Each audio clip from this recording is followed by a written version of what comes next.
গৌরকে ব্রজভাবে ব্যবহৃত করে প্রবেশ করলাম ধাম বৃন্দাবন।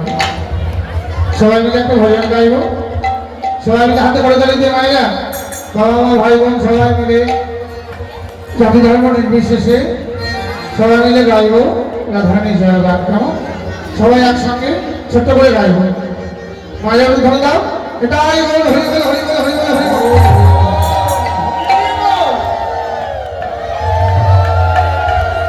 এই বৃন্দাবনে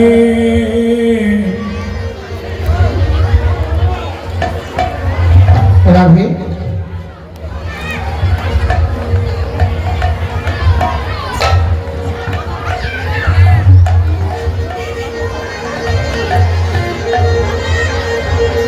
রাধের ভজপা করো, কৃষ্ণ নাম রসিয়া করো।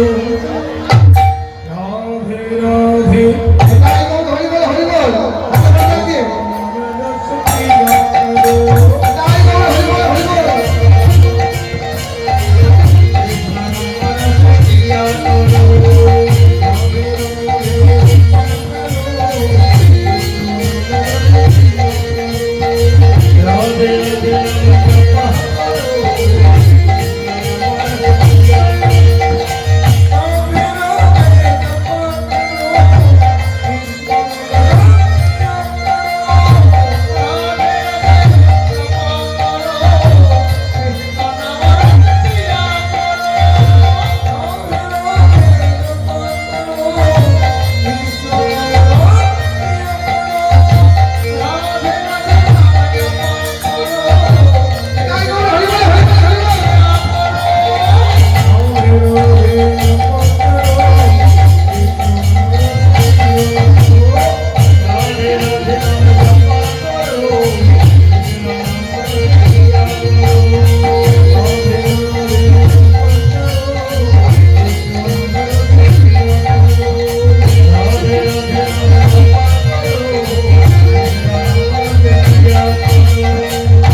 রাধে।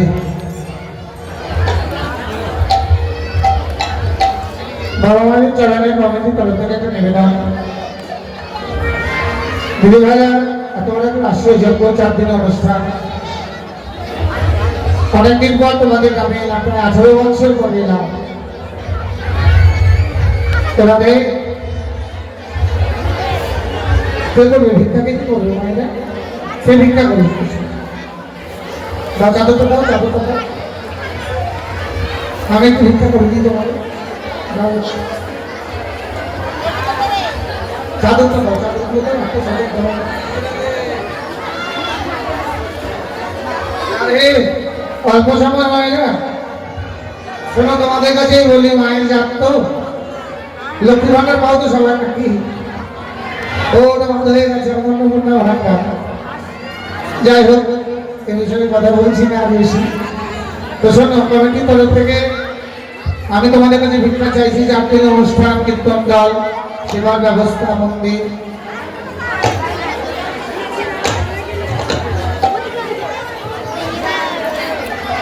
এইবার ছোট মায়েরা কত টাকা তো কোন দিকে যায়। তো ভক্ত সেবা নিমিত্তে, বৈষ্ণব সেবা নিমিত্তে, এত বড় রাষ্ট্রীয় যজ্ঞের জন্য তোমরা যে যা পারবে দান করবে। কেমন? ঘরে যদি আগুন লাগে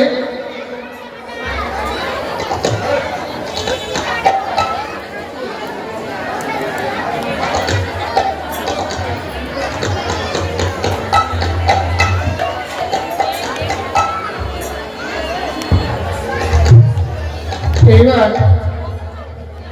যে যা পারবে দান করবে মায়েরা। কেমন?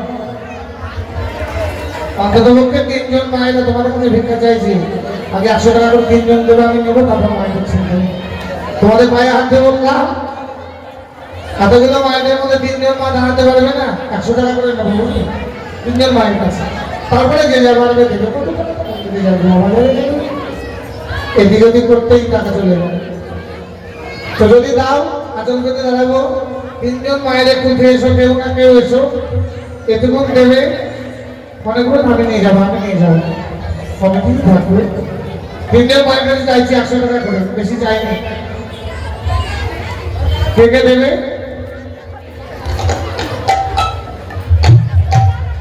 একজন আমার কথা রেখেছে, 100 টাকা দিয়েছে, আর জানি না কে দেবে। আমি যদি কারোর কাছে আচলটা মধ্যে দাঁড়াই সামনে, কি তাহলে মনে ফেলবে না মনে হয়।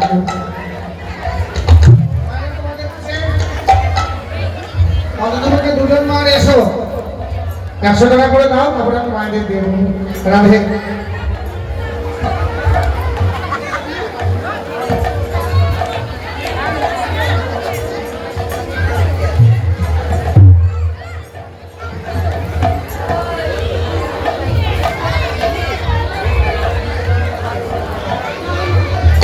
রাধে। 3 জন মাকে বলেছি, 3 জন মা কথা রেখেছে।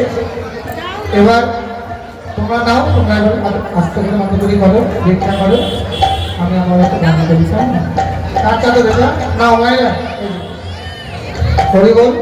তোমাদের গান রাধারানীর ভান্ডে জমা থাকলো। তাই গৌর হরি বল, হরি বল, হরি বল।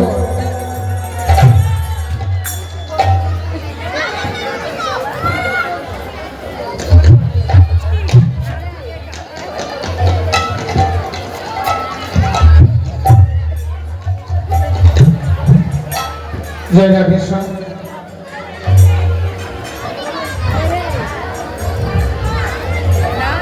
জয় রাধে রাধেশ্যাম। মধুমাস ধাম বৃন্দাবন আস্বাদনে বর্গ অনাদির আদিবাসীকেন্দ্র চূড়ামণি ভগবান শ্রীকৃষ্ণের পূর্বরাজ লালসা দশা, প্রথম দশা শাখা শাখা। সর্বপ্রথম প্রশ্ন, মায়েরা শোনো, আমার থেকে টাকা ভরে বল। পূর্বরাগ কাহাকে বলা হয়? পূর্বরাগ শব্দের অর্থ কি? পূর্বরাগ কাহাকে বলা হয়? উজ্জ্বলিত রূপগোস্বামী কলম দিলে, খুব ভালো করে শোনা মায়েরা। রতিঞ্চা সংক্রমাত পূর্বা শ্রবণ দর্শন আদি যা ত্রয়োর মিনতি প্রাক্তই পূর্বরাগ সৌচ্ছতে। বাংলা রতি সম্পর্ক মিলনের পূর্বে নায়ক নায়িকার প্রতি, নায়িকা নায়কের প্রতি যে মিলনের আকাঙ্ক্ষা উৎপত্তি হয় তাহাই পূর্বরাগ। এবার সাহিত্যে কি বলল? চৈতন্য চরিতামৃতে কবিরাজ গোস্বামীবাদ কলম গেলেন, শঙ্কর আহি রাগ জন্মে কহি পূর্বরাগ, শঙ্ক হয়ে রাগ জন্মে কহি অনুরাগ। যারা বাংলা নিয়ে পড়াশোনা করছে, ছোট ভাইরা, আমার ছোট ছোট ভাই বোনেরা যারা বাংলা নিয়ে পড়াশোনা করছে, আমাদের সময় তো উচ্চ মাধ্যমিক ছিল, এখন উচ্চ মাধ্যমিক নেই, বিএ ক্লাসে নেই, একমাত্র এমএ ক্লাসে। আসলে দাঁড়িয়ে একটা বড় কথা বলি বাবা, এই যে কথা বলি কিন্তু উদ্ঘাটন করতে গেলে শিক্ষাগত যোগ্যতা প্রয়োজন। কম করে হলে এমএ পাস লাগবে, মাস্টার ডিগ্রি কমপ্লিট লাগবে।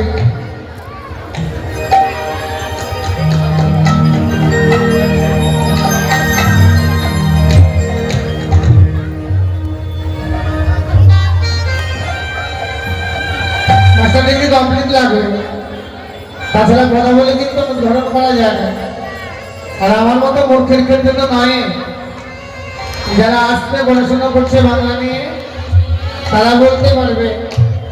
আমাদের এমএ ক্লাসে একটা সাহিত্য আছে, বৈষ্ণব পদাবলী সাহিত্য, বৈষ্ণব পদাবলী। তাহলে পূর্বরাগ কাহাকে বলা হয়? সাহিত্যে কি বললো?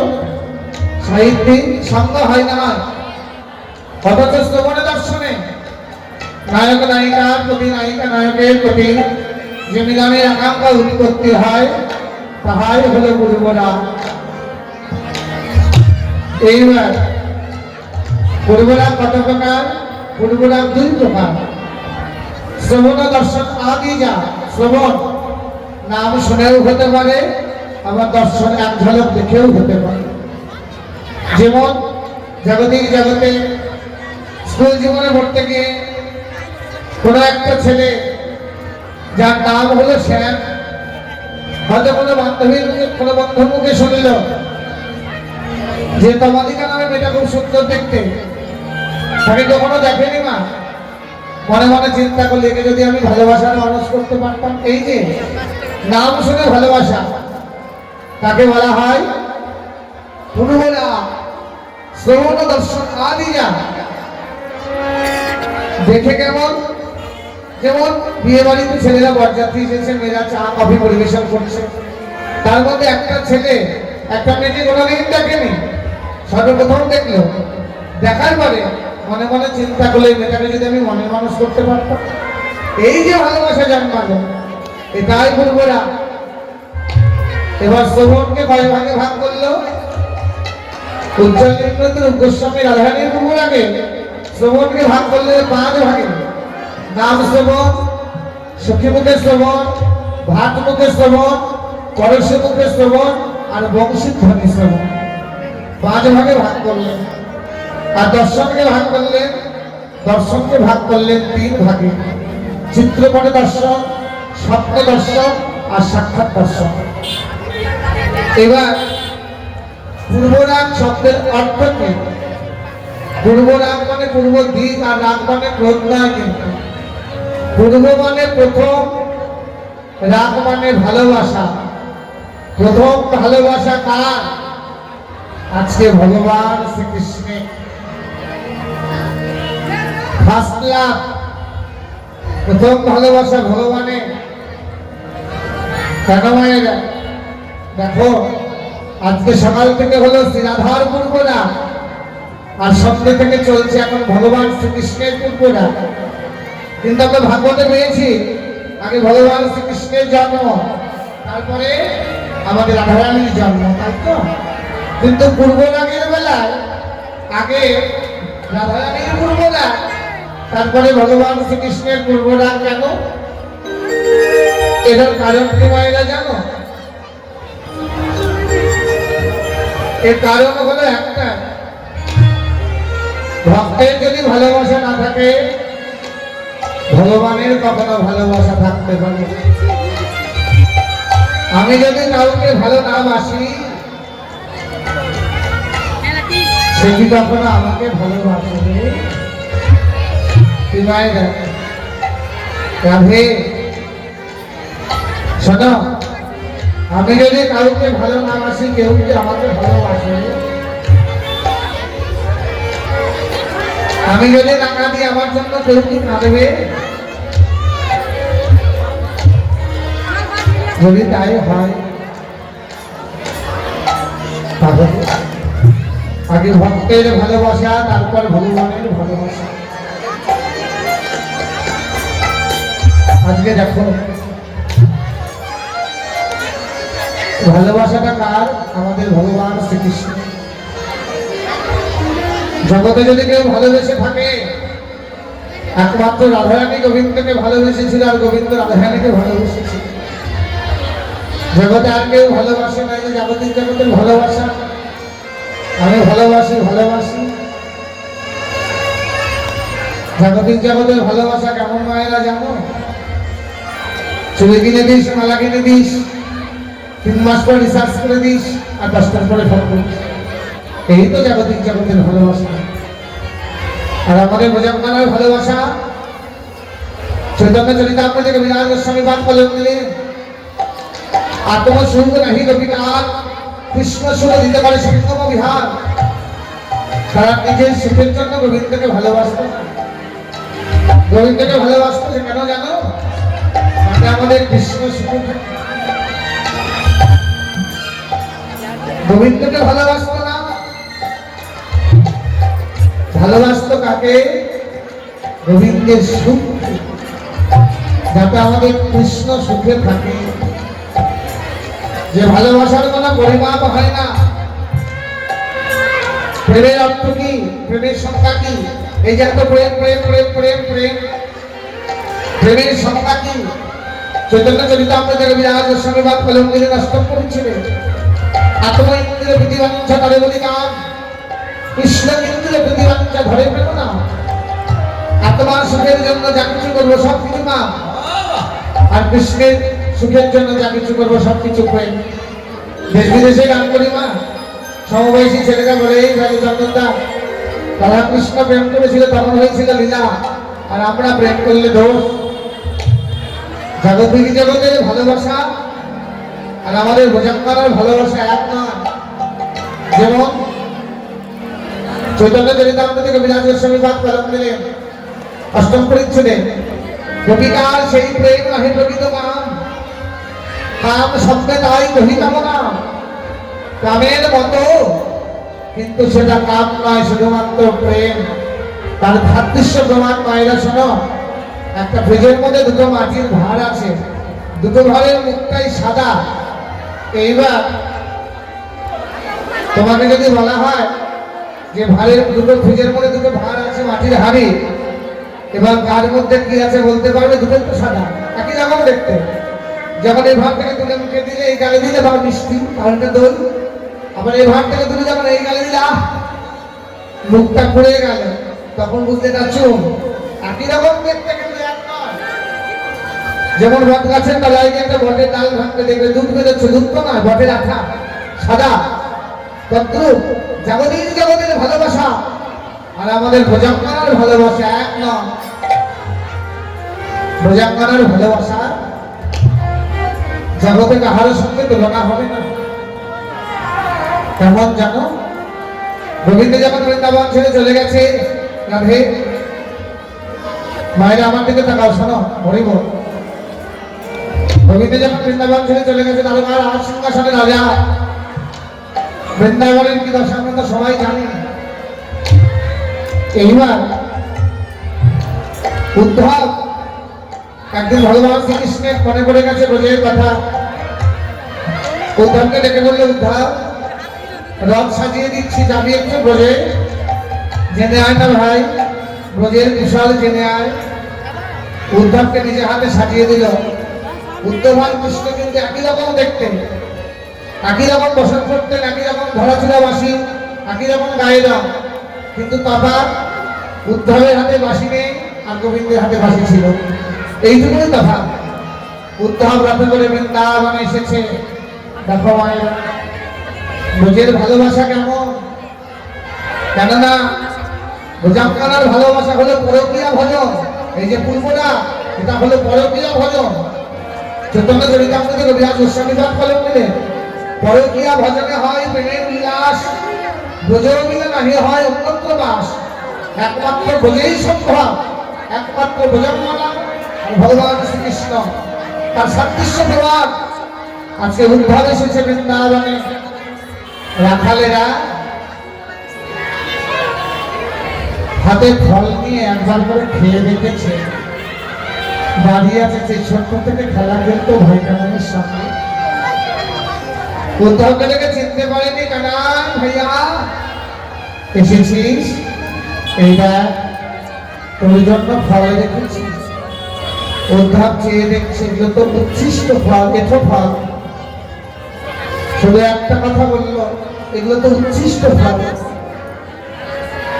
সকালে সবাই মিলে ছোট ছোট নয়নে বললো, কাকা আগে খেয়ে দেখেছি ফলগুলো, যদি যেগুলো মিষ্টি লেগেছে সেগুলোই তোর জন্য রেখে দিয়েছি।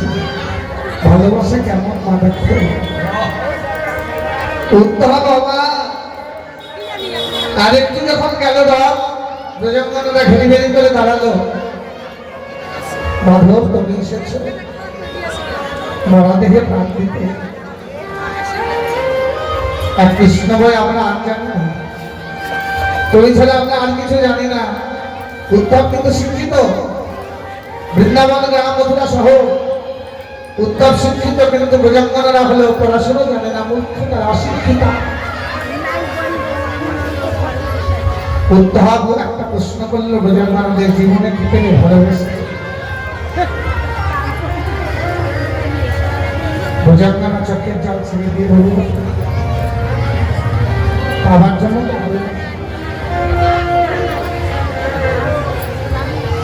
কিছু পাবো এই আশাই ভালোবাসি। তোমাকে ভালোবেসেছি কেন জানো? আমাদের সারা জীবনের কষ্টের বিনিময়ে, চোখের জলের বিনিময়ে তুমি যেন সুখে থাকতে পারো। তোমাকে ভালোবাসি নাই, তোমার সুখকে ভালোবেসেছি, যাতে তোমার সুখ হয়। যে গোবিন্দ যাতে তুমি সুখী হও। উদ্ধব এত বুঝাচ্ছে কিন্তু ভুজঙ্গনারা বুঝছে না। কিন্তু উদ্ধব বলতেও পারছে না যে আমি কৃষ্ণ নয়। এত ভালোবাসার স্রোত উদ্ধবের শিক্ষার পরিবেশ সেখানে স্থায়ী হচ্ছে না। এবার মনে পড়ে গেল ভাই পানায় কথা আসবার সময় বলেছিল, উদ্ধব যাচ্ছিস যা, আমার ভাগিনের মাকে একটু দেখে আসিস কত ভাগিনে। উদ্ধব এবার এক পা দুপা করে নন্দালয়ে গিয়ে দাঁড়ালো। আপনি যখন রথ থেকে সে নামলো উদ্ধব, নন্দরানী নবনীর হাতে করে নিয়ে দাঁড়িয়ে আছে। যে সেই জন্মের পর থেকে যে মানুষ করলো, সেও আজকে চিনতে পারেনি মা। কেন? কারণ হলো একটাই, কৃষ্ণময় অন্তর যার ভেতরে বাইরে, যত্র যত্র নেত্র পরে তত্র কৃষ্ণ স্ফুরে। যার অন্তরটা কৃষ্ণময় হয়ে গেছে, যেদিকে তাকাবে তো সেদিকে কৃষ্ণই দেখবে, কৃষ্ণ ছাড়া তো আর দেখবে না। নন্দরানী এবার বলল, কানাই লালা এসেছিস? উদ্ধব অবাক, পরে ধরে শুধু একটা কথা বললো, মা তুমি ভুল করছো, আমি তোমার কানাই নয়, আমি উদ্ধব। উদ্ধব এসেছিস? বল না উদ্ধব, আমার গোপাল কেমন আছে একবার বল না।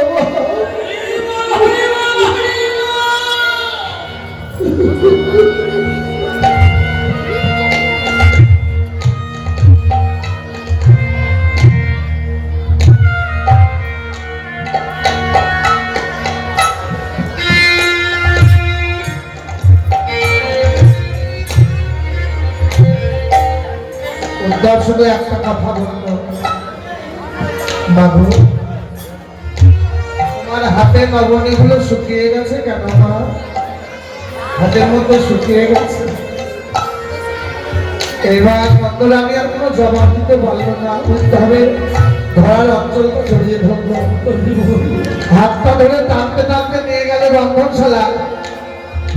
গিয়ে শুধু একটা কথা বললো, উদ্ধব এখন রন্ধনশালাটা চেয়ে দেয়।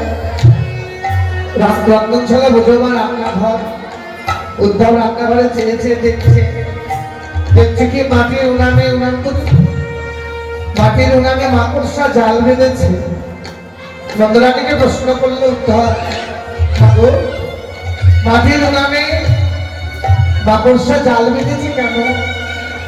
নন্দরানী চিৎকার করে উঠল, উদ্ধব আর বলতে পারলাম না গো। যেদিন থেকে গোপাল আমাকে ছেড়ে চলে গেছে,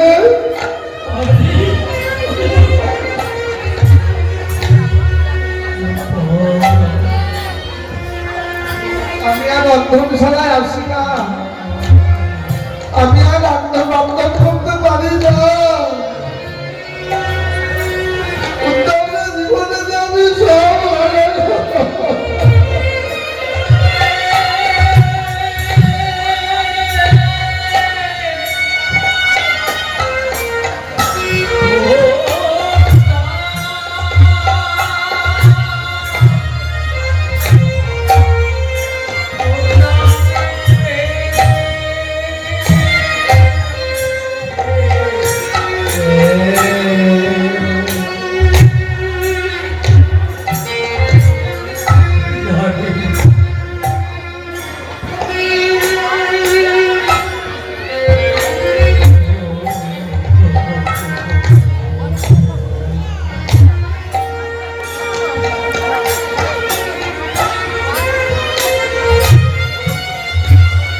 করে কথা বলতে পারছে না।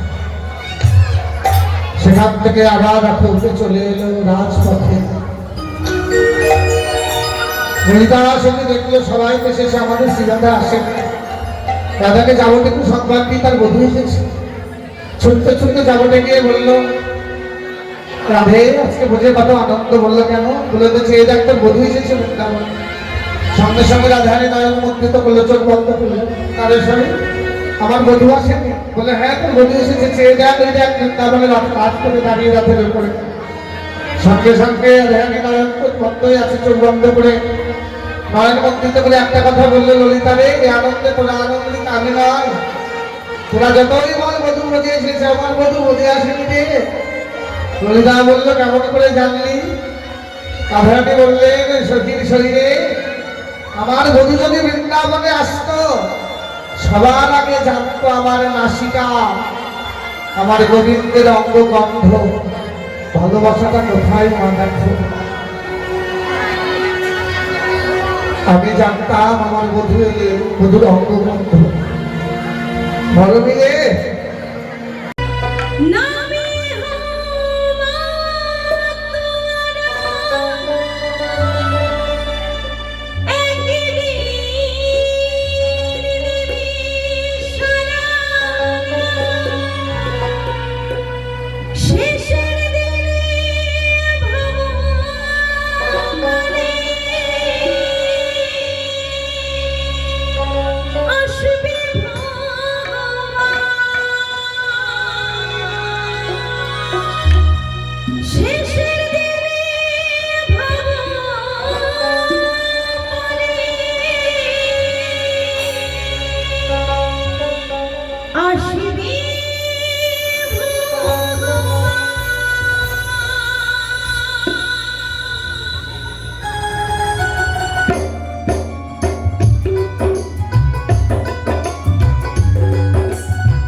আমরা যখন এই ভবে আসি তখন আমাদের কৃষ্ণ নাম প্রয়োজন হয়েছিল, আবার যখন এই পৃথিবী ছেড়ে চলে যাব তখন আমাদের এই কৃষ্ণ নাম প্রয়োজন হবে। তাই এই মনকে বলছি যে মন, তুমি যতটুকু সময় পাবে ততটুকু সময়ের মধ্যে শুধু এই নাম একবার জপো। তাই তো বলছে গানের ভাষায়,